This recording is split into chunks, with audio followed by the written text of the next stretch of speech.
So let's see what we can do to optimize our app for different screen orientations and available widths and heights. And one thing we could of course do is that we could disable this landscape mode altogether. We could simply ensure that our app never adjusts when the device is rotated, so that our app can effectively only be used in one mode, in portrait mode for example. That is something we could do, and it is something we can do in Flutter as well. And to do that in Flutter, we first of all have to import something in our main.dart file, so where this main function is. And here we have to import a package, the Flutter package. But from the Flutter package, we have to import from the services.dart file, which is a file we haven't used up to this point, but this is a file that exposes some functionality that we can, for example, use to lock the screen orientation of our app. And we can use a feature from the services.dart file in our main function before we even run the app.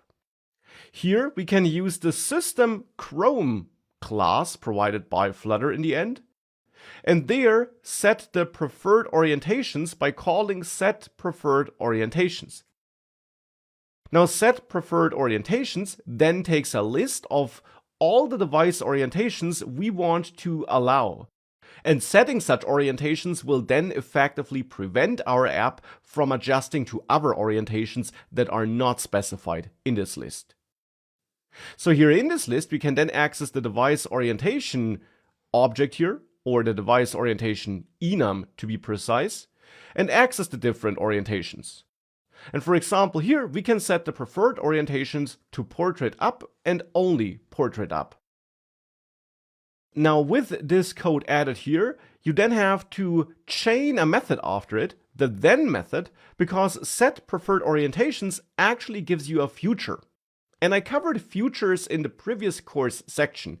In the end, it's an object that provides a then method, which then wants a function as a value, which will be executed once the future is done with a certain task. In this case, once the device orientations have been locked in, so to say. Now in here, in this then method, you should therefore provide a function, in this case an anonymous function, as input. And this function actually receives another function as input itself, but we don't need to worry about that since we don't need to do anything with that function. We just have to accept it here. And you should then move your run app code, so this entire run app function here, into this then function. So into this function you pass to then, so that the app basically only gets started, or the UI only gets applied once the orientation has been locked in. With that code added, you should also add another line of code before you call set preferred orientations. And here you should reach out to widget flutter binding and call ensure initialized on that. This is required to make sure that locking the orientation and then running the app works as intended.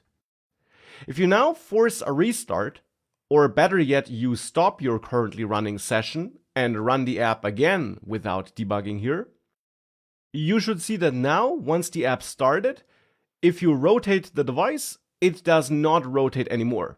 I mean, the device of course rotates, this emulator, but the app in there is stable and does not change. So this now works as intended here, and we force the user to use the app in exactly the way we want them to use the app. Now, locking the device orientation is one way of ensuring that the app is used as intended. And for some apps, this is the best way of ensuring that the app and the UI works. Because some user interfaces simply can't be adjusted to work in landscape mode. But for this app, we can indeed adjust it accordingly. And therefore for this app, I'll actually get rid of the code I wrote before. I will comment it out here. I will not lock the device orientation. And I'll also get rid of that code down there, therefore, of these closing parentheses, and get rid of this import. I will get rid of all of that and stop this running session and restart the app to make sure that it really works in all modes again now. Because the next step now is to make sure that our UI does adjust to landscape mode and different device orientations.